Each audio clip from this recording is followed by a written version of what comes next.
বিসমিল্লাহির রহমানির রহিম। আমাদের ঘরে যা যা মশলা আছে তা দিয়ে তৈরি হয়ে যাবে রাজকীয় স্বাদের চিকেন টিকিয়া কাবাব। এর জন্য আমি নিয়েছি চিকেনের ব্রেস্টের অংশটা, আর ঘরে যা যা মশলা আছে আদা রসুন পেস্ট, এলাচি দারচিনির গুঁড়া, আর সাথে একটু রাঁধুনি মাংসের মশলার 1 চামচ দিলে জায়ফল জয়ত্রী গ্রানটা চলে আসবে। তারপর একটা আলু সিদ্ধ করে ম্যাশ করে নিয়েছি, ধনিয়া পাতা, কাঁচামরিচ, পেঁয়াজ কুচিয়ে নিয়েছি, একটা ডিম ফেটিয়ে নিয়েছি লবণ আর গোলমরিচ দিয়ে, টোস্ট বিস্কুটটা গুঁড়া করে নিয়েছি কাবাবটাকে কুটিং করার জন্য। এই উপকরণগুলো দিয়েই তৈরি করতে পারবেন একদম বিয়েবাড়ির স্বাদের টিকিয়া কাবাব। আমি এখন এগুলোকে মিক্সড করে নেব। মিক্সড করাটা আপনার যত ভালো হবে কাবাবের স্বাদটা তত ভালো আসবে।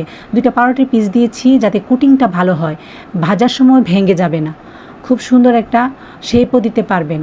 এখন উপর দিয়ে আমি কাঁচামরিচ, ধনিয়া পাতা, পেঁয়াজ কুচি এগুলো দিয়েছি, একটু লেবুর রস দিয়েছি, উপর দিয়ে একটু লবণ দিয়ে দেবো স্বাদ অনুযায়ী, আপনাদের পছন্দ অনুযায়ী আপনারা দেবেন। আমি সিদ্ধ করার সময় দিয়েছি তাই আমি অল্প দিয়েছি। এখন দিয়ে দেবো শেপটা আমি গুল গুল করে করেছি। তারপর ডিমের গুঁড়ায় চুবিয়ে বিস্কিটের গুঁড়ায় কুটিং করে নিলেই তৈরি হয়ে যাবে চিকেন টিকিয়া কাবাব। এখন আপনি এগুলাকে ডিপ ফ্রিজে সংরক্ষণ করতে পারেন, 2 থেকে 6 মাস পর্যন্ত ভালো থাকে, আর সঙ্গে সঙ্গেও বেজে খাওয়া যায়। আমি কিছু সংরক্ষণ করেছি, কিছু বেজে নিয়েছি। মাশাআল্লাহ আলহামদুলিল্লাহ খুব সুন্দর এসেছে, উপর দিয়ে ক্রিস্পি এবং ভিতরে জুসি, খেতে সেই স্বাদ। একবার ট্রাই করে দেখুন, আপনারাও বলবেন যে আলহামদুলিল্লাহ সেই স্বাদ।